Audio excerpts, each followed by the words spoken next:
car hoons closer than you have ever been before. Tonight, we're undercover with drivers in their modified machines who use public roads as drag strips. We're also with police trying to stop the madness.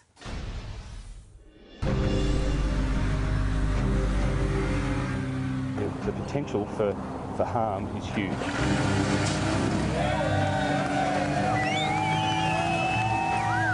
These guys have been given the order to move along. They're gathering in a public place, which is illegal. Right,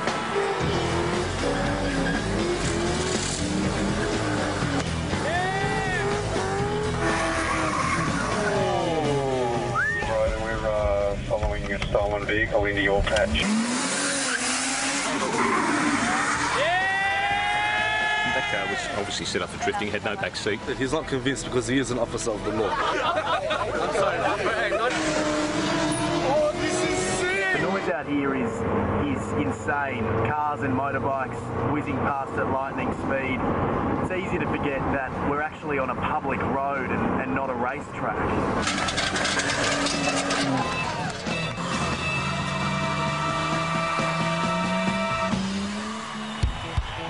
It's fast and it's furious. But this is no Hollywood blockbuster. This is happening every night on suburban streets around Australia. No respect for the roads or their own safety. I can't see any explanation why you would place yourself at that level of risk. Out of control and so often out of their minds. The consequences can be catastrophic. They don't understand that while they're having fun, they're a split second away from ruining lives. Tonight, we expose the secretive world of Australia's Hoons. For more than a month, the current affair has been embedded with a gang. For the first time, we've infiltrated their covert late-night gatherings and exclusive internet groups. Undercover, we've seen it all, recording their details as well as their ridiculously dangerous behaviour. It's up to you guys to, start showing a bit of common sense. Then we join police on patrol. They're endangering themselves, they're endangering the public, and they will get caught. As they work to bust these joyriders intent on causing trouble. Had we looked any further under the bonnet, we would have seen strut braces across the top of the engine just to make it a bit firmer, a bit stiffer. So here for one thing and one thing only? Yes, he would have been drifting. Dealing with attitude not just from the cars, but also from those behind the wheel. It's late on a Friday night and I'm sitting in a car that doesn't look out of place with the hotted up vehicles screeching past. For safety reasons, we can't identify the car or the person who's been taking me out to these top secret gatherings. They're organised via text message or online through Facebook pages like this one. But to access them, you need to be given permission from an administrator. In terms of a policing response, because it's so mobile, it's hard to actually put our finger on where it's likely to be at any one time. Thanks to our insider, A Current Affair knows exactly where these Hoons are meeting. And what we've witnessed is nothing short of shocking. Here in Melbourne's Docklands, cars spin out of control to a captive audience.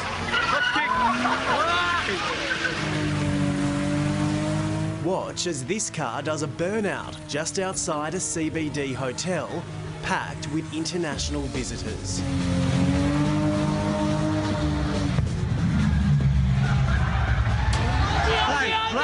It's a spectator sport. At one meet, I witnessed close to 100 people. What's going on, bro? How you doing, mate? Is this the biggest the group will get normally? Yeah. This is the biggest. This is probably the biggest. This is pretty big. And like any busy event, there are snacks on offer too. Look at this long line of souped up vehicles queuing at this KFC, getting ready for a night of hooning. fast food and even faster cars.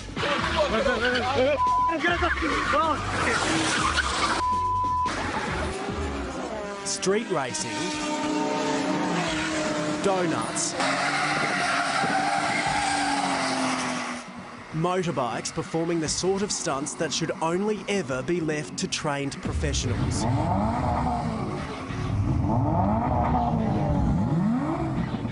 Absolutely terrifying.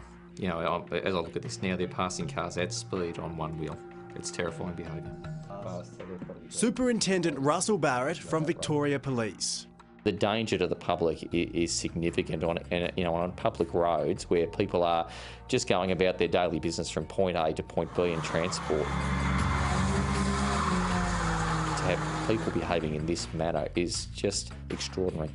My accident was in a 60 zone, and the way the bike was responding, it would have sped up quickly, and the police estimate my speed was around about 100 kilometres an hour. James Thompson knows only too well the dangers of risky behaviour on the road. He's lucky to be alive. I was young, had a fast bike that responded really well to me. He was thrown off his bike after he slammed into a car while speeding through a yellow light. And I flew 3 stories in the air. My bike catapulted up and wedged seat first into the rear of the car. The price for James of reckless riding has left him permanently scarred. My brain was bleeding in 3 different places. My left eye had popped and it's now a glass eye. I had a punctured throat, I had broken teeth, I had a broken collarbone, broken shoulder blade. I had 4 broken ribs, a punctured and deflated lung. My right hand had been folded back to my elbow and the bones were all sticking out of my arm, just beaten up and bloodied all over. Mum actually forced everyone around the back of the bed and forced everyone to smile. She was determined to have one last family photo, so that's how close to not being here I was. It's a constant battle for our officers at war with these adrenaline junkies. A current affair went on patrol with leading senior constable Darren Bernard. We soon arrive at a suburban industrial area and what we find is a tyre graveyard. It rips the tyres up. Yep, that's their goal. Proper set of tyres. All over the road are the twisted, torn-up remains of rubber, the result of behaviour like this.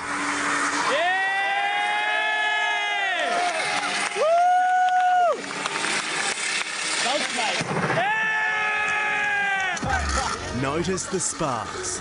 That's what they want, to finish a burnout on just the rims of their vehicle's wheels. As you can see, that's a tyre carcass. Yeah, what's left of a tyre, yeah. And you'll see the whole place is littered with it. You can see they've just been doing their donuts and going round and round and round and round. You'd never think that these used to be tyres. We've been here some days and you'll see, the tyre debris stuck on the cyclone mesh fence all the way around. Rubbish from, cans of alcohol, bottles. A couch even sometimes? Yeah, couch. I'll set up a couch in the summertime so they can sit back and watch it all in comfort. Hoons carry a spare set in the boot or someone else will bring them to the meet. What I'd say to them though is if they are vehicle proud and they are investing large amounts of money into their vehicle, they're doing their vehicles no good by actually behaving in this manner. They're actually, wrecking their vehicles.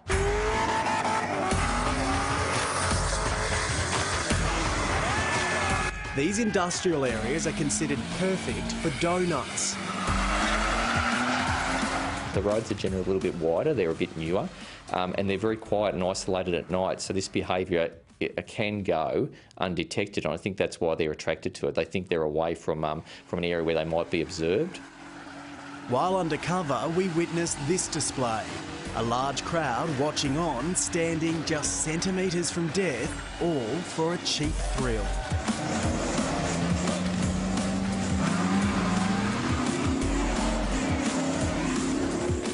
And then you'd have that huge fear of the people standing here watching as these cars spin out of control. Yep. Well, we've seen pedestrians all the way around the bowl of the court onlookers, people watching it and probably encouraging the behaviour.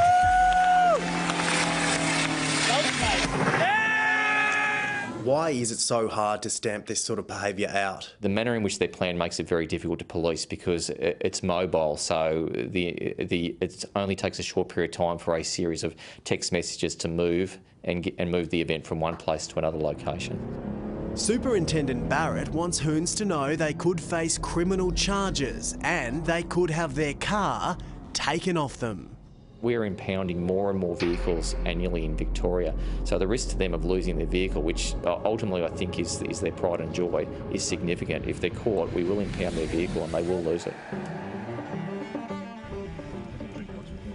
Back on patrol, and as we're getting into the car, word comes over the radio that a stolen vehicle has crossed into our area. We're following a stolen vehicle into your patch on the Dandenong bypass, just approaching just after the Chandler Road. There's two vehicles travelling together. One is listed as stolen. Eventually, we catch up with police. Barney, what's going on here? Clearly a lot of action. Yeah, there was a bit of action. There was a pursuit involving a stolen vehicle just here, the BMW. It was pursued down the highway and he's made attempts to ram the police vehicles. While our cameras are there, two of the alleged offenders are captured and arrested. One was bitten by a police dog. Another teenager was later arrested and charged. The fourth remains on the run. As we speak, what we're here for tonight, what you guys are out for tonight, the Hoons are performing for us, so we're hoping to head there very shortly. Let's get there. All right. With police, we head to a nearby industrial estate. Clearly some activity here that the police have been notified about. They're just checking it out now. Someone has called 000 reporting Hoon behaviour. What are you guys doing here tonight? Kicking back, bro. Just meeting up with the Having boys. a cigarette? Having a cigarette. They deny they've been hooning. Never doing anything illegal. We're just this friendly and that. Everyone's just parked normally. They claim they just gather here in the middle of the night with their cars to hang out. Twice a week, maybe? Twice a week? 3 times a week, maybe. Just depends. Constable Bernard suspects the group has been performing burnouts. You know, you're causing a bit of unrest. Yeah. And, you know, I wasn't born last night. Yeah. Someone's been doing skids because we got the job for it. Sorry? Someone's been here doing skids because we got the job for it. The group shows no respect. One even suggests they're only being targeted because they're Lebanese. Like you said, he's not convinced because he is an officer of the law. If he sees a bunch of Arabs... I'm sorry, but hey, 90% of us here are Lebanese. I'm just saying, but... I'm looking at the cars. So I'm looking at the cars, not the person driving the car. I expect us to simply move on to another location. But you know, we know most of the locations, so hopefully we'll be able to cut them off there too.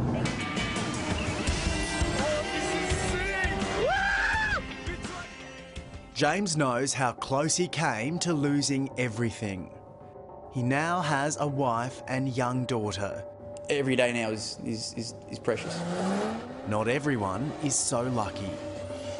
They don't understand the consequences, and if they were to injure someone or worse, they need to live that.